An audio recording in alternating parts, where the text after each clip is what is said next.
In this video, we're going to keep it simple. We're going to talk about the most basic thing that you will need to know, and that's support and resistance. On the TradingView platform, there is a line over here on the side, and if you click on this little arrow, it expands the menu out. I'll be using the horizontal line to draw support and resistance lines. And you can see that if I click on the chart, it pops up. There's a little bubble, which allows me to drag it back and forth. And you click away and it goes away. So, support and resistance. Support and resistance are simply areas on a chart that buyers or sellers cannot break through. So, if you can imagine a stock, or any financial instrument for that matter, trying to break above this area here and failing, that is the market resisting price from going higher. The market doing something like this and finding a level where we can't break through to the downside is said to be supporting price. So it's either resisting or supporting an uptrend. It's based upon an uptrend, although it works in both. So you can take this line and you can draw little areas. And the first thing that I would mention is you can see where price was resisted at this area here previously, and a lot of selling pressure came in. But when we broke above it, buyers started supporting the market right in this area as well. And that's something called market memory.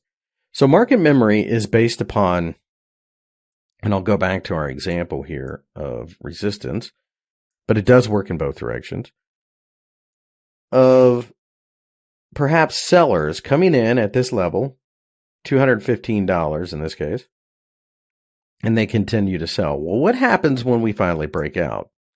Well, when we finally break out, there are a couple different groups of people that will be noticing this. Number one would be the sellers who are losing money. If the market comes back to test this area, they are willing to get out and perhaps even reverse their position with a smaller loss than they would have had up here. So they have an inclination to close their short positions, which means they have to buy the stock. The other group of traders will be the people who missed the move entirely and are waiting for a cheaper price to get involved, what could be a move higher. One way to think about this, an old axiom, is what was once the ceiling becomes the floor. So think of support and resistance levels on a chart like this, and think of it perhaps as a cross-section of a high-rise. So if you're in the first floor, second floor, third floor, etc., if you go above this resistance, which was the ceiling of the first section, it should now be the floor of the second section, or the second grouping of trading, and so on. So what was once the floor becomes the ceiling if you drop a floor. It's a very similar idea. Support and resistance tends to be found at round numbers. So for this example, you could say maybe 1 to 80. And that's because large order flow tends to happen at large round numbers because, unlike us, some of these large houses are coming in buying millions of shares. So they have to continually buy in this area when it pulls back, because if they buy too many shares in one shot, it'll make the market move against them. Those of us that are retail traders, we don't have that issue. So let's go ahead and take a look at what this looks like in an uptrend. Well, you can see clearly that somewhere around $140, Apple has been supported in the past. You can also see that we had seen some trouble here. Resistance happened. Now, we did break down below here, but there's also a gap there, which is somewhat supportive. You can see we broke down below here and then turned around to form a hammer, which is a very bullish candlestick. And couldn't even get back down here the next time. So you can see this does tend to repeat itself. And as I draw these lines, you can see that there truly is an order to the market. It's not as random as a lot of people think that it is. Now, Does this always work? Well, of course not. There are times where support and resistance fails. But at the end of the day, it gives you a guideline. So typically what we like to do is we like to say, okay, well, we have our lines. We need a candlestick or some type of pattern or something to confirm. So this breakdown in this hammer being formed on this daily candlestick at this level confirms for us that there is support coming in. Another thing that you should pay attention to is on this candlestick, there was a lot of volume. So that shows that there's real strength there. There's real conviction in buying. Or in this case, it could have been real conviction in selling, but guess what? They're losing money the next day. So they have to short cover. So there are a lot of different ways to look at this. But one thing, here's a bearish engulfing candlestick at 180. The volume wasn't great, but it was a bearish candlestick. So this is a much better signal than this one, but both are certainly valid signals.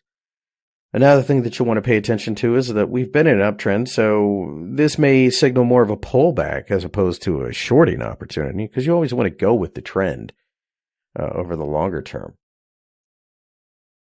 Now I'm going to go ahead and remove all of the lines and talk about Fibonacci. So in this case, I'll go ahead and use General Electric. Fibonacci is a mathematical formula that was discovered by a mathematician many centuries ago named, you guessed it, Fibonacci. And what he recognized is that there were patterns that repeated themselves throughout nature. Now, without going into the math, the idea is that you have a trend up or down, and typically they will pull back before they continue going higher. I mean, that's not a huge surprise. There are specific amounts that they pull back that matter. Now, 50% is not technically a Fibonacci number, but it is used on the tool because 50% is a lot of times people will get involved when it's pulled back halfway. There are other figures to be aware of, 61.8% of the move being pulled back. And then the 38.2%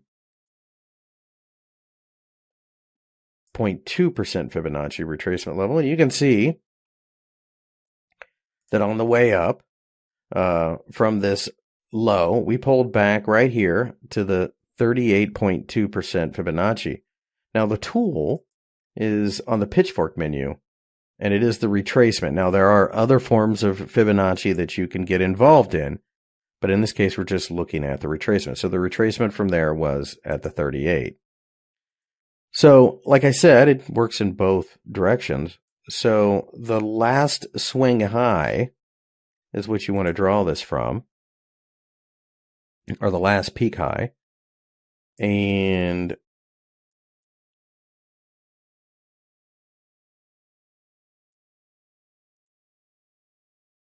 as I draw this, this has actually hit a minor Fibonacci retracement level, the 78.6.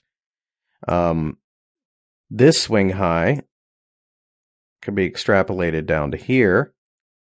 And then there's the 38.2 again. You can see that we fell and then we bounced a bit and sold off. So think of it as a guideline. There are some people out there that will use just Fibonacci. I don't think that's the best use of it. I think it is something that you want to perhaps get involved with adding it to some other form of analysis, like your support and resistance lines. Now, your Fibonacci should be drawn from either a swing high or a swing low. It gets clicked and dragged, and then you just simply look at these areas for support. Again, though, I would caution against using it as your sole indicator. Now, that being said, if you combine an area of obvious support and resistance, on a longer term chart especially, you can perhaps set up potential trades later. So if we are to pull back